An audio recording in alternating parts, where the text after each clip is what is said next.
And good afternoon, welcome to Gen 5। ये मेरे बारे में है। आप यहाँ से मुझे इंस्टाग्राम, ट्विटर और फेसबुक पर फॉलो कर सकते हैं। पीडीएफ की लेक्चर अगर आपको चाहिए तो आप मुझसे ले भी सकते हैं। साथ ही साथ एनसीईआरटी की मैंने बुक को आज कवर किया है, तो आप चाहें तो क्लास 10 की एनसीईआरटी से इंडियन इकोनॉमिक्स में सेक्टर चैप्टर्स को देख सकते हैं। देखिए, इंडियन इकोनॉमिक्स में सेक्टर का बहुत बड़ा योगदान है दोस्तों। सेक्टर जो होता है, इसी से पर्टिकुलर किसी भी कंट्री की जीडीपी भी तय होती है। ओके, तो बेसिकली क्या होता है, अगर आप बिजनेस करते हैं या आप जॉब करते हैं या आप खुद की इंडिविजुअल कोई काम करते हैं, तो भी आप क्या करते हैं, इंडियन इकोनॉमिक में क्या करते हैं, अपना योगदान देते हैं, मतलब अपना रोल प्ले करते हैं।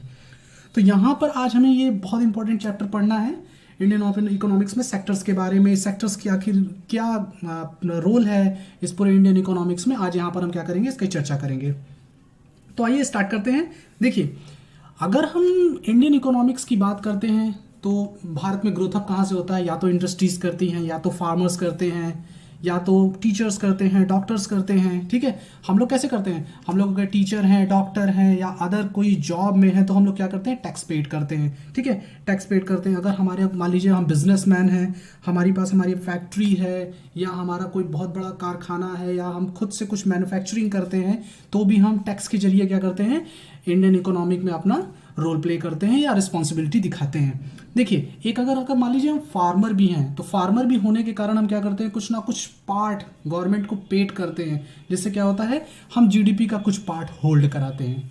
तो इस तरह से हम आई चैप्टर को स्टार्ट करते हैं और सेक्टर्स को पहले समझते हैं। देखिए, सेक्टर्स आखिर बेसिकली होता क्या है। देखिए, सेक्टर्स की अगर बात करते हैं तो इंडियन इकोनॉमिक्स में जो सेक्टर्स ही होते हैं, यही बेसिकली जीडीपी का काम करते हैं।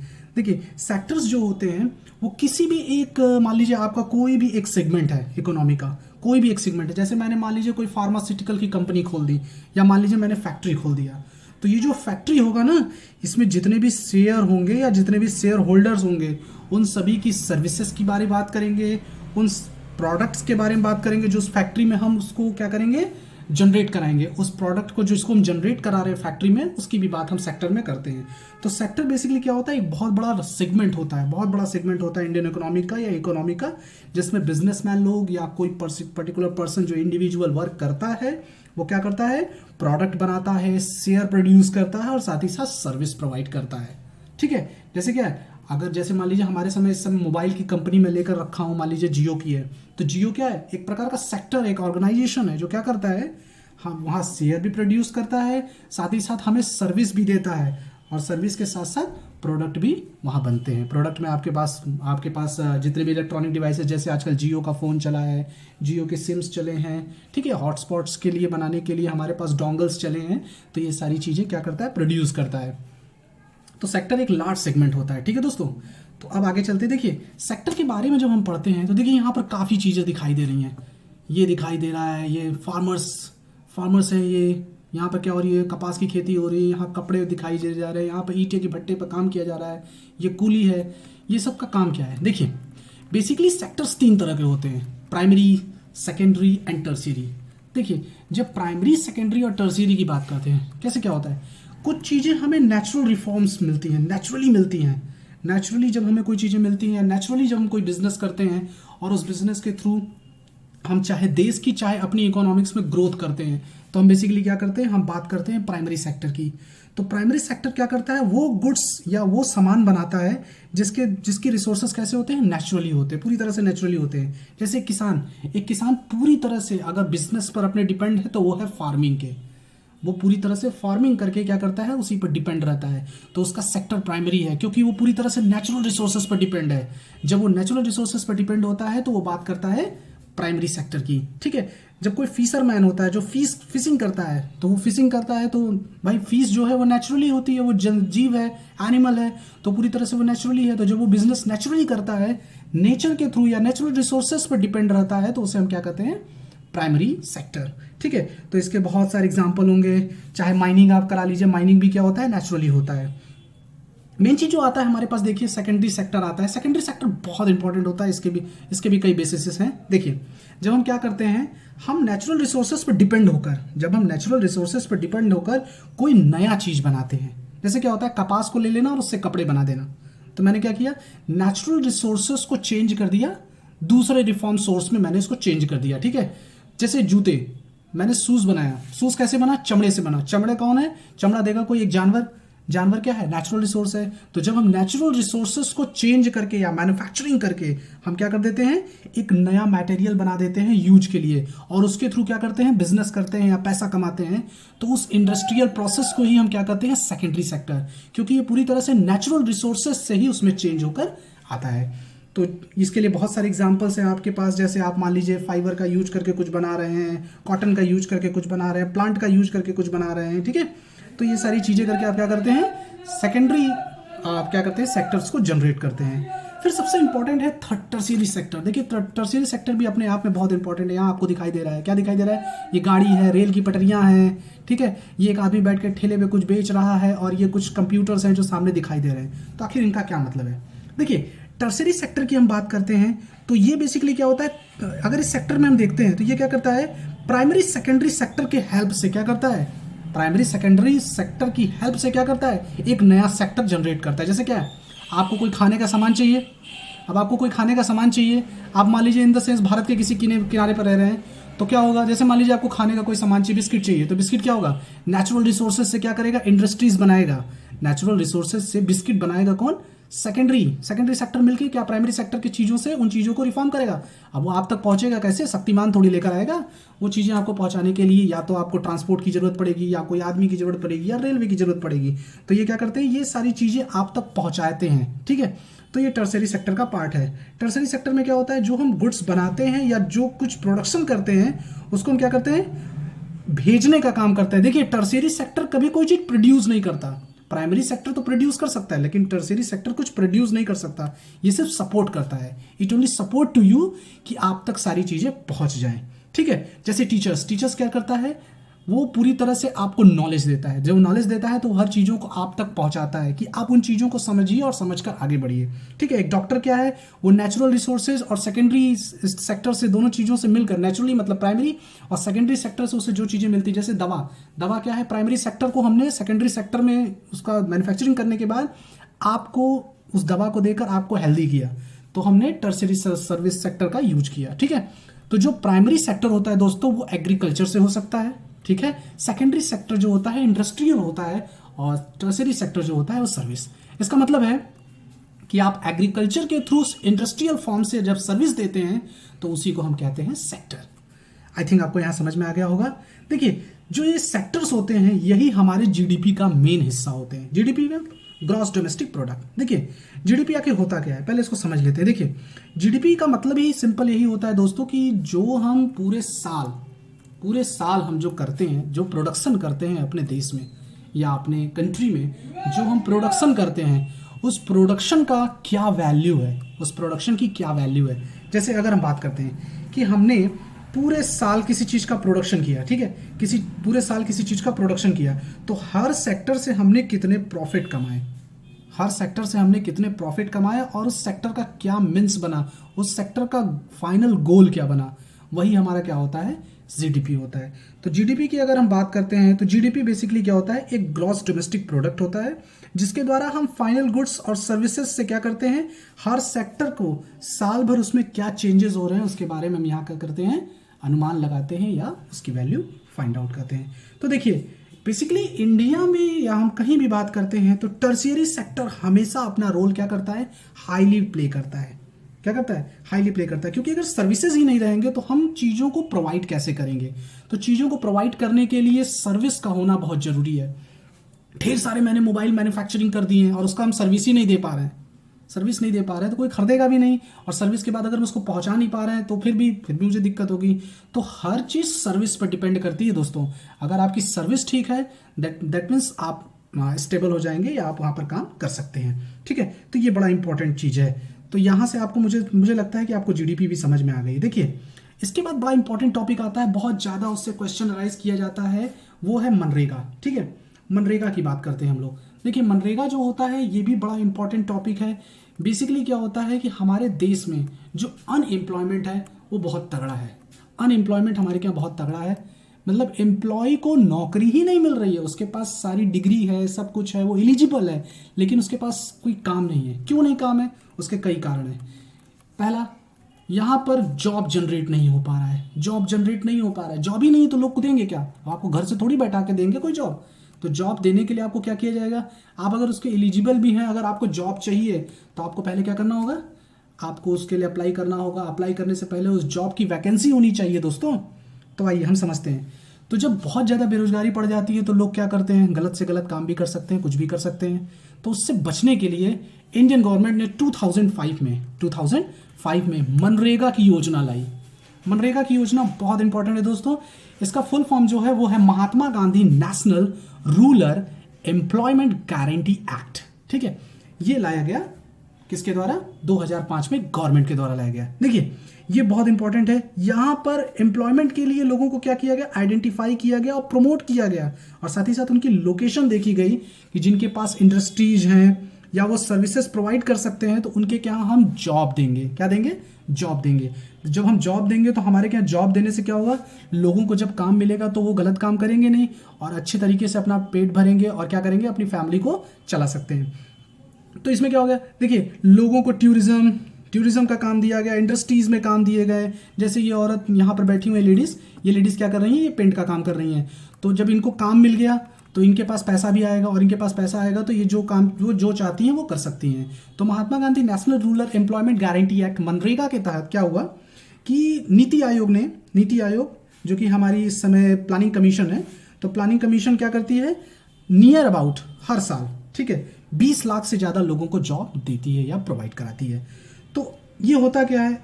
ये सेक्टर के थ्रू काम करते हैं और लोगों को भारत में राइट टू वर्क मतलब ये हमारा रूल, फंडामेंटल राइट है कि हमें काम मिलना चाहिए। हमें काम ही नहीं मिलेगा तो हम काम करेंगे नहीं, काम नहीं करेंगे तो पेट भूखा रहेगा, और जब हम भूखे रहेंगे तो खाने के लिए कुछ ना कुछ तो करेंगे। अब कुछ ना कुछ तो में तो कुछ भी आ सकता है दोस्तों। तो इसीलिए गवर्नमेंट ने क्या किया कि कम से कम आपको साल में 100 दिन, 100 डेज हम आपको जॉब देंगे। 100 डेज आपको जॉब देंगे, और अगर हम आपको नहीं दे पाते हैं तो आपको उसके बेसिस में हम क्या देंगे? पैसा देंगे। ठीक है, तो ये मनरेगा का मेन एक्ट है। तो मनरेगा बेसिकली हर स्टेट्स में फॉलो अप होता है, और वहाँ बेसिकली देखकर नीति आयोग एस्टिमेट्स निकाल कर क्या करती है? जॉब प्रोवाइड कराती है। अभी 625 डिस्ट्रिक्ट्स में करीब 35 से 36 लाख लोगों को क्या दिया गया है? जॉब प्रोवाइड किया जाता है। ठीक है, तो ये हमारा बेसिकली पार्ट था मनरेगा का। मनरेगा बहुत इंपॉर्टेंट टॉपिक है, इसके बारे में आप ज़्यादा जानकारी के लिए हमें कमेंट कर सकते हैं, तो मैं आपको इससे ज़्यादा भी नॉलेज प्रोवाइड करा दूंगा। अब देखिए, सेक्टर्स जो होते हैं वो दो तरह के होते हैं दोस्तों। एक होता है ऑर्गेनाइज सेक्टर और दूसरा होता है अनऑर्गेनाइज्ड। देखिए, ऑर्गेनाइज्ड अनऑर्गेनाइज्ड को अगर हम समझना चाहें तो बहुत सिंपली समझ सकते हैं दोस्त। जैसे क्या है, मैं एक छोटा सा एग्जाम्पल लेकर आपको समझा देता हूँ। जैसे मान लीजिए कि आप एक डॉक्टर हैं, ठीक है, आप एक डॉक्टर हैं और आपके घर में ही कोई व्यक्ति रहता है जो मान लीजिए कि कोई मजदूर है या कहीं काम करता है छोटे जगह पर, या रोड बनाने वाले में कहीं है, या किसी का घर बनाता हो, तो आप आराम से समझ जाएंगे। देखिए, जब हम किसी ऑर्गेनाइज की बात करते हैं तो ऑर्गेनाइज एक संस्था होती है, ठीक है। उसमें बेसिकली क्या होता है, जो एम्प्लॉय होते हैं उनको एक फिक्स टाइम के लिए रखा जाता है। क्या रखा जाता है? फिक्स टाइम के लिए। जैसे क्या होता है, ऑर्गेनाइज की जहाँ बात होती है, जैसे क्या होता है, वहाँ फिक्स टाइमिंग होती है कि आपको 7 बजे आ जाना है और 12 बजे अपने घर चले जाना है। आपको 5 घंटे काम करना है। मैं आपको 12:05 पर भी नहीं रोकूंगा, 12:05 पर भी मैं आपको नहीं रोकूंगा, आप चले जाएंगे। तो 5 घंटे आपकी काम फिक्स है, ठीक है।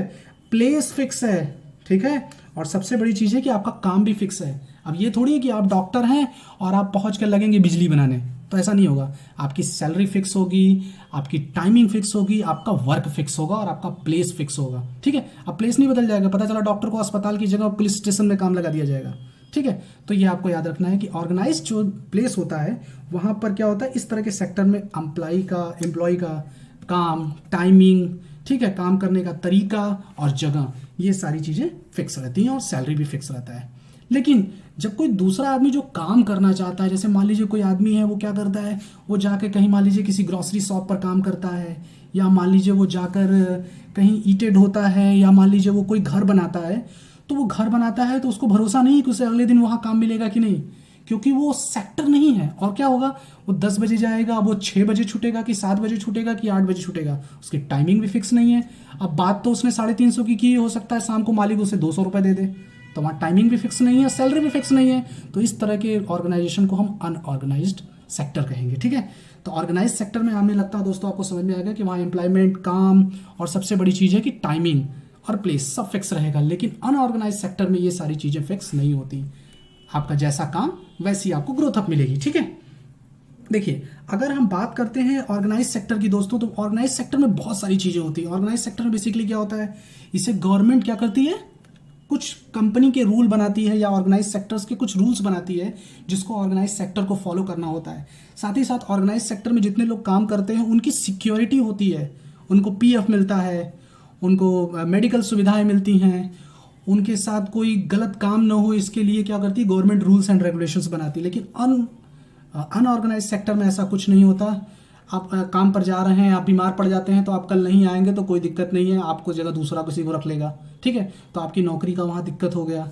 नौकरी क्या, वो तो मैं आप तो एक प्रकार से छोटे मोटे काम पर हैं। ठीक है, तो इस तरह से हम ऑर्गेनाइज्ड और अनऑर्गेनाइज सेक्टर्स में डिफरेंस देख सकते हैं। अनऑर्गेनाइज सेक्टर में गवर्नमेंट का कोई हस्तक्षेप नहीं होता। हाँ, हर इंसान की अपने राइट्स जरूर होते हैं, लेकिन उसमें अनऑर्गेनाइज सेक्टर कोई गवर्नमेंट द्वारा नहीं बनाई जाती। मतलब अगर आप किसी का घर बनाने जा रहे हैं या किसी के ग्रोसरी शॉप पर आप काम कर रहे हैं, तो इसका मतलब ये नहीं है कि आपके पास गवर्नमेंट का रूल बना हुआ है कि आपको इतने घंटे काम करना है, आपको मालिक रोक नहीं सकता। ठीक है, ये आपका सब पर्सनली होता है, उसके आपके और मालिक के बीच का ये क्या होता है, एक प्रकार का आप कह सकते हैं कि एक प्रकार की आप लोगों के बीच की बातें होती हैं। ठीक है, तो ये हमको लगता है आपको समझ में आ गया। देखिए अब ऑर्गेनाइज सेक्टर जो होते हैं उसमें वर्कर्स लोगों को क्या किया जाता है, प्रोटेक्ट किया जाता है। प्रोटेक्ट मतलब उनको एक प्रकार से क्या किया जाता है, उनकी सिक्योरिटी दी जाती है जॉब की, और उनको हेल्थ की सिक्योरिटी दी जाती है। ठीक है, सारी चीज़ें उनकी फिक्स की जाती है। जैसे हम आपको कुछ चीज़ें समझा रहे हैं। देखिए गवर्नमेंट यहाँ करती क्या है, एक अगर ऑर्गेनाइज सेक्टर तो गवर्नमेंट सोचती है कि अगर वहाँ कोई काम कर रहा है तो वो पढ़ा लिखा इंसान होगा या बहुत वैल्यूबल पर्सन होगा, तो उसको हम क्या करेंगे, उसको एक फिक्स सैलरी देंगे, उसको एक ऐसी सैलरी देंगे जितने में उसका काम हो जाए। अब ये थोड़ी कि 10 घंटे वो काम कर रहा है और फिक्स सैलरी भी नहीं पा रहा है, आज 200 पा रहा है, कल 300 पा रहा है, तब तो फिर तो आप अनऑर्गेनाइज सेक्टर हो गए। तो आपको एक मिनिमम सैलरी प्रोवाइड करेगी। जैसे आप पीएफ कटवाते हैं, प्रोविडेंशियल फंड, तो वहाँ क्या होता है 15,000 या 20,000 तक की सैलरी आप पाते हैं, तो गवर्नमेंट को पता चलता है पीएफ के हिसाब से कि आपकी सैलरी फिक्स है, तो आप एक ऑर्गेनाइज सेक्टर में काम कर रहे हैं। ठीक है, गवर्नमेंट क्या करती है, अगर आप ऑर्गेनाइज सेक्टर में काम कर रहे हैं तो इसका मतलब आपको प्रॉपर पैसा मिल रहा है, आपके पास पेमेंट आ रही है, तो आपकी ग्रोथ अप के लिए या आपकी नीड के लिए आपको लोन प्रोवाइड कर सकता है गवर्नमेंट। ठीक है, गवर्नमेंट क्या करेगा, आपके लिए एजुकेशन, हेल्थ और फूड, ये सारी चीज़ों की भी व्यवस्था गवर्नमेंट करता है। गवर्नमेंट ने कुछ रूल्स बना रखे हैं जिसके थ्रू क्या होता है, आपको क्या दिया जाता है, आपको लीव मिलता है, आप छुट्टी ले सकते हैं आराम से। आप बीमार हो गए हैं या ओवर टाइम करते हैं तो ओवर टाइम का अलग से आपको पैसा मिलता है। जैसे ये क्या है, ये आदमी अगर यहाँ बीमार हो जाए तो इसकी तो छोटी सी दुकान है, अगर इसकी छोटी सी दुकान है, अगर ये बीमार हो जाए तो उस केस में इसके साथ क्या होगा, इसकी तो उस दिन की काम गई। ठीक है, तो इसका कोई ऑर्गेनाइज सेक्टर नहीं है। तो ये आपका था इंपॉर्टेंट टॉपिक। ठीक है, अब देखिए यहाँ दो चीज़ें आती हैं बड़ी इंपॉर्टेंट। एक तो है ये पब्लिक, देखिए ध्यान से देखिए, ये पब्लिक है और ये प्राइवेट, दो सेक्टर्स के नाम यहाँ पर आ गए। देखिए दोस्तों, पब्लिक और प्राइवेट को समझना बहुत ईजी है। देखिए पब्लिक सेक्टर होता है, पब्लिक मतलब लोगों के लिए, लोगों के लिए मतलब जहाँ लोग रहते हैं, जहाँ ढेर सारे लोग रहते हैं वहाँ पब्लिक होती है।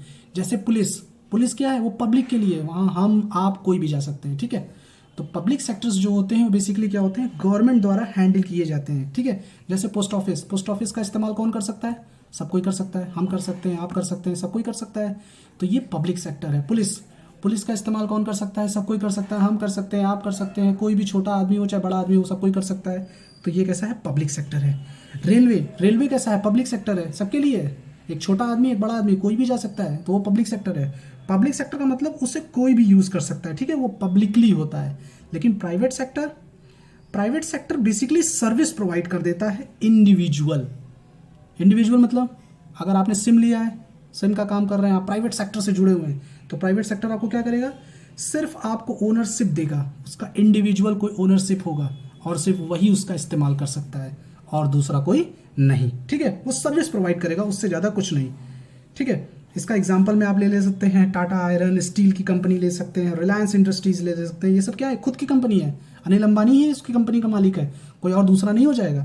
ठीक है, तो इनकी एक्टिविटीज़ में, पब्लिक सेक्टर की एक्टिविटीज़ में जो फंड जुटता है वो पब्लिकली जुटता है और गवर्नमेंट के खाते में जाता है, और गवर्नमेंट उसका इस्तेमाल भी किसके लिए करती है, पब्लिक के लिए। लेकिन प्राइवेट सेक्टर से जो अर्निंग होती है या जो प्रॉफिट होता है वो पब्लिकली नहीं जाता है, वो उस कंपनी के ऑनर को जाता है। तो आई थिंक हमको लगता है कि आपको ये बात भी समझ में आ गई होगी कि प्राइवेट और पब्लिक दोनों सेक्टर्स में क्या अंतर है। ठीक है दोस्तों, देखिए अब कुछ एक इंपॉर्टेंट टॉपिक मैं अपनी तरफ से आपको बताना चाहूँगा, बहुत इंपॉर्टेंट टॉपिक है। देखिए गवर्नमेंट कुछ रिस्पॉन्सिबिलिटी लेती है ताकि उसके थ्रू गवर्नमेंट के पास क्या है, पैसा है। तो गवर्नमेंट पैसा बनाने के लिए क्या करती है, बहुत सारे चेंजेस करती है। क्या करती है, देखिए गवर्नमेंट मनी क्या करती है, ज़्यादा से ज़्यादा टैक्सेस जुटाने के लिए क्या करती है, अच्छी सर्विसेज देती है। जब गवर्नमेंट अच्छी सर्विसेज देती है तो उसे टैक्स भी अच्छे मिलते हैं। ठीक है, गवर्नमेंट क्या करती है, ज़्यादा से ज़्यादा कंस्ट्रक्शन करती है, ब्रिजेस बनाती है, रेलवे बनाती है, ठीक है, इलेक्ट्रिसिटी जनरेट करती है, वाटर की इंतजाम करती है, डैम बनाती है, ताकि जिससे इन सारी फैसिलिटीज़ से लोग ज़्यादा से ज़्यादा बिजनेस करें, फैक्ट्रीज डाल सके, जिससे हमारी जीडीपी क्या हो, बढ़े। तो गवर्नमेंट पैसा बढ़ाने के लिए ये सारी सर्विसेज भी देती है। तो ये गवर्नमेंट की रिस्पॉन्सिबिलिटी है। गवर्नमेंट प्राइवेट सेक्टर्स को इनकरेज करती है लोन देकर। जैसे अभी इस कोरोना के काल में क्या है, 20 लाख करोड़ रुपए का पैकेज दिया गया है। क्यों दिया गया है, ताकि जो फैक्ट्रीज या कंपनीज बंद हो रही हैं वो बंद ना हो और वो स्टार्ट रहें, और स्टार्ट रह के जब वो आगे बढ़ेंगी तो वो गवर्नमेंट को टैक्स पेड करेंगी, जिससे गवर्नमेंट के साथ साथ इंडिया की जीडीपी में भी ग्रोथ अप होगा और भारत की इकोनॉमिक्स क्या होगी, बनी रहेगी। ठीक है, गवर्नमेंट कोशिश करती है कि स्कूल अच्छे से चले, अच्छी एजुकेशन दी जाए, अच्छी हेल्थ दी जाए, अच्छी फैसिलिटी दी जाए, ताकि लोग स्वस्थ रहें और पढ़े लिखे रहें, जिससे कि क्या हो, उनकी अच्छी जीडीपी बने। जैसे अभी नया शिक्षा कानून लाया गया है ताकि पुराने शिक्षा कानून को हटा के नए शिक्षा कानून को लागू किया जाए, जिस पॉलिसी से क्या हो, अगर अच्छी एजुकेशन लोगों के पास रहेगी और अच्छी राइट्स रहेगी तो अच्छे जॉब्स भी बनेंगे। ठीक है, तो ये सारी चीज़ें क्या हैं, गवर्नमेंट की वो पॉलिसीज़ हैं जिसकी रिस्पॉन्सिबिलिटी गवर्नमेंट की खुद होती है। तो आई थिंक यहाँ आपको जानने को बहुत कुछ मिला होगा, और आगे की वीडियोस देखने के लिए Gen 5 को जरूर सब्सक्राइब करें, और तब तक के लिए धन्यवाद।